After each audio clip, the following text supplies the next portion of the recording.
1857 के महान क्रांतिकारी दानवीर जिन्हें फांसी पर चढ़ाने से पहले अंग्रेजों ने उन शिकारी कुत्तों को मार डाला जो जीवित ही उनके शरीर को नोच खाते थे। सेठ रामदास जी गुडवाला दिल्ली के अरबपति सेठ और बैंकर थे और अंतिम मुगल बादशाह बहादुर शाह जफर के गहरे दोस्त थे। इनका जन्म दिल्ली में एक अग्रवाल परिवार में हुआ था। उनके परिवार ने दिल्ली में पहली ड्रेस की मिल की स्थापना की थी। उनकी अमीरी की एक कहावत थी, रामदास जी गुडवाले के पास इतना सोना चांदी जवाहरात है कि उनकी दीवारों से वो गंगा जी का पानी भी रोक सकता है। जब 1857 में मेरठ से आरंभ हुई क्रांति की चिंगारी जब दिल्ली पहुंची तो मुगल सम्राट बहादुर शाह जफर को 1857 की सैनिक क्रांति का नायक घोषित कर दिया गया। दिल्ली से अंग्रेजों की हार के बाद कई सेनाओं ने दिल्ली में डेरा डाल दिया। उनके भोजन और वेतन की समस्या पैदा हो गई। बादशाह का खजाना खाली था। एक दिन उन्होंने अपनी रानियों के आभूषण मंत्रियों के सामने रख दिया। रामजीदास गुडवाले बादशाह के गहरे मित्र थे। रामदास जी को बादशाह की यह अवस्था नहीं देखी गई। उन्होंने अपनी करोड़ों की संपत्ति बादशाहत के शिखर पर पहुंचा दिया और कह दिया, मातृभूमि की रक्षा होगी तो धन फिर कमा लिया जाएगा।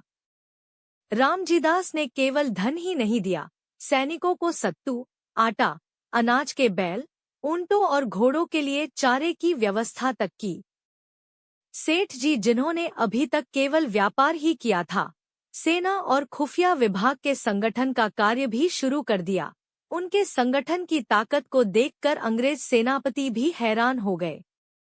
उन्होंने पूरे भारत में जासूसों का जाल बिछाया। कई सैनिकों की गुप्त संपर्कों से उन्होंने एक शक्तिशाली सेना और गुप्तचर संगठन का निर्माण किया। देश के कोने कोने में गुप्तचरों को भेजा और छोटे से छोटे मनसबदार और राजाओं से प्रार्थना की कि इस संकट काल में बहादुर शाह जफर की मदद कर देश को स्वतंत्र करवाएं। रामदास जी की इस प्रकार की क्रांतिकारी गतिविधियों से अंग्रेज शासन व अधिकारी बहुत परेशान होने लगे। कुछ उदाहरणों से दिल्ली पर अंग्रेजों का पुनः कब्जा होने लगा। एक दिन उन्होंने चांदनी चौक की दुकानों के आगे जगह जहर मिश्रित शराब की पेटियां रखवा दी। अंग्रेज सेना उन्हें प्यासी और वही लेटी। अंग्रेजों को समझ में आ गया कि भारत पे शासन करना है तो रामदास जी का अंत बहुत जरूरी है।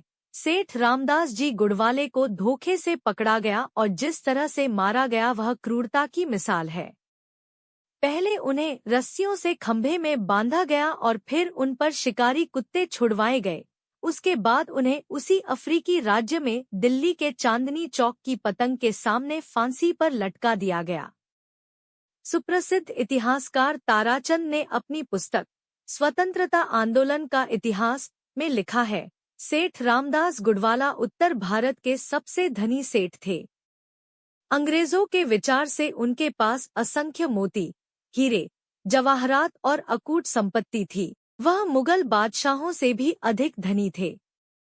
यूरोप के ज्वार में भी उसकी अमीरी की चर्चा होती थी, लेकिन भारत के इतिहास में उसका जो नाम है वो उसकी अतुलनीय संपत्ति की वजह से नहीं, बल्कि स्वतंत्रता संग्राम में अपने सर्वस्व न्योछावर करने की वजह से है, जिसे आज बहुत ही कम लोग जानते हैं।